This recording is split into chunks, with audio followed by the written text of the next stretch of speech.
Our verse for today is in Acts chapter 16 verses 23 to 24. After they had after they had been severely flogged, they were thrown into prison, and the jailer was commanded to guard them carefully. When he received these orders, he put them in the inner cell and fastened their feet in the stocks.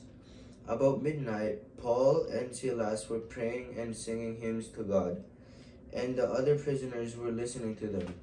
Suddenly there was such a violent earthquake that the foundations of the prison were shaken. At once all the prison doors flew open and everyone's chain came loose. The jailer woke up, and when he saw the prison doors open, he drew his sword and was about to kill himself because he thought the prisoner had escaped.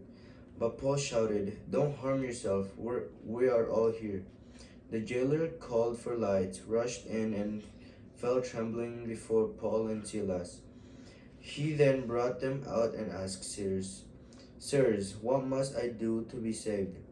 They replied, Believe in the Lord Jesus, and you will be saved, you and your household." Then they spoke the word of the Lord to him, to all the others in his house. At the hour of the night, the jailer took them and washed their wounds. Then immediately he and all his household were baptized. The jailer brought them into his house and set a meal before them. He was filled with joy because he had come to believe in God, he and his whole household. That's our verse today. What did you guys get Uh, from the verse? Prisoner yun ha, tandaan nyo. Si ano yun, sila Paul yun? always do the right thing. Always do the right thing. Ako, don't judge the person by its look. Or kung ano man yung napagdaanan niya. Yun na lang. Kasi matututo ka sa experience nila eh. Kasi tinan mo, hindi alam nung prisoner. Di ba siya pa nag-ask sa prisoner kung ano na dapat niyang gawin pa? How do I get saved? saved? Sabi niya. Believe in Jesus Christ, sabi doon. Ito ate. Sorry, I was gonna say, Ano? pagpupukailangan natin ng parang solution o parang Ano? Escape? Or i-ask daw natin si God. Ako, ang nakuha ko doon is, ito si Paul at saka si Silas. Silas tawag doon, di ba yung isa Silas, tama ba? Si Paul at saka si Silas, nakulong sila. Kasi, nagpipreach sila ng salita ni Lord. Okay, so ganun kahirap maging Kristiyano dati. Pero, imbis na pagsisihan nila yung pagiging Kristiyano nila, kasi yun ang reason kung bakit sila nakulong. Diba? Anong ginawa nila sa kulungan, Carlene Charles? Nagdasal ng Nagdasal at nagkumanta sila, nag-worship sila. Kahit na nasa Diba? kulungan sila. Nasa kulungan sila. They are in the... kung ako nakulong, siguro ang gagawin ko, iiyak lang ako ng iiyak. Mga ganun. Diba? Or frustrated ka, depressed ka, ganun, malungkot ka. Pero sila, nag-worship sila. And, nagpipray lang sila. Nakaka-amaze. Kasi, ibig lang sabihin nun, that they are not scared of their life. Hindi sila natatakot kung ano man ang mangyari sa kanila. Siguro, ang mentality nila dati is, hanggat ang ginagawa ko is para sa Panginoon, ang buhay ko ay para sa Panginoon. So, kung mamamatay ako ng dahil sa Panginoon, makukulong ako ng dahil sa Panginoon, okay lang. And, it's, parang nakakatuwa, nakaka-amaze yung ganong mentality nila dati. Kasi right now, a lot of Christians won't do that. Baka even me, I won't do that, diba?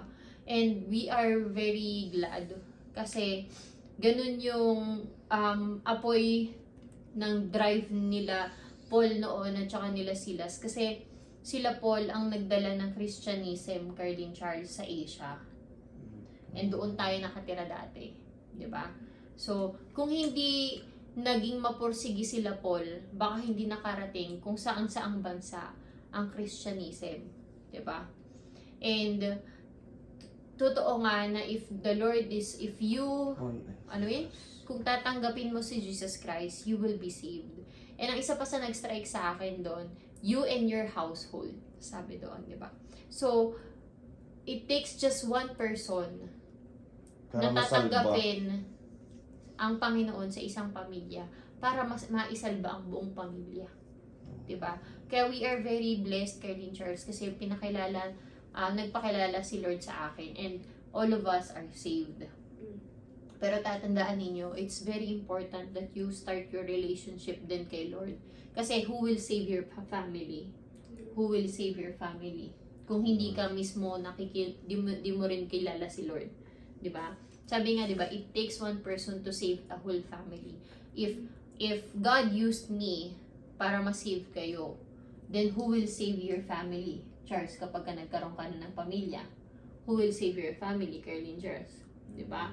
So napaka-importante that bata pa lang kayo, you start your relationship with the Lord para mas mapatagal natin sa generation natin, ng pamilya natin, ang mga kumikilala kay Lord. Kasi alam natin kung ano yung experience natin na kasama natin ng Panginoon sa araw-araw.